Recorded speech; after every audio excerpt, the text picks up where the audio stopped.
The Korean Journal of Radiology says that trauma is one of the leading causes of death in people under 45 years of age.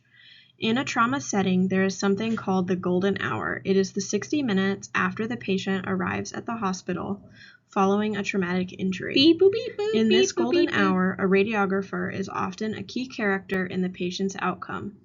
Trauma radiography can range anywhere from an X-ray on an arm that is bruised from an accident to a penetrating trauma to the abdomen from being stabbed. Most traumatic injuries are from motor vehicle accidents. However, sports injuries, burns, and physical violence are other common causes of trauma.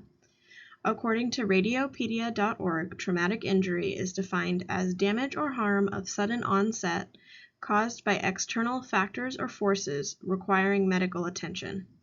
The first thing an imaging professional generally does in a trauma case is the acronym FAST. F-A-S-T, Focused Abdominal Sonography for Trauma, and a trauma series of X-rays, which includes the cervical spine, pelvis, and chest. Both are done without any other intervention and do not affect active resuscitation if needed, making them a great first line of defense in trauma. Ultrasound machines are portable, and portable X-ray machines are often used in an emergency department setting for these types of patients. A CT scan is another imaging method that is used right off the bat for trauma patients.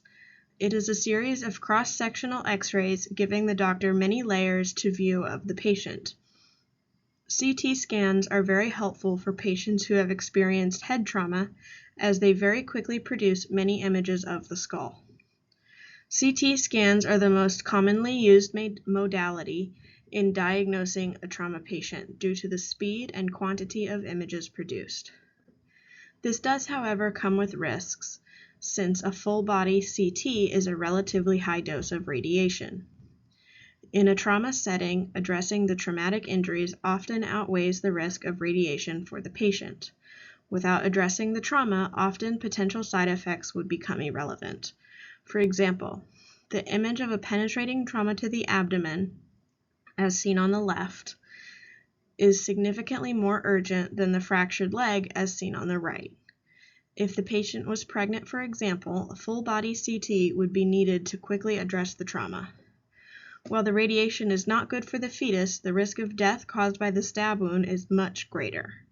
The fractured leg, however, if the patient is pregnant, it is possible that the medical professionals would select a different method to view the injury since it is not immediately life-threatening, even though it is still clearly defined as a traumatic injury. These quick decisions are crucial in trauma radiography to save a patient's life. Without these methods to view inside the body, up to 50% of trauma patients would be misdiagnosed.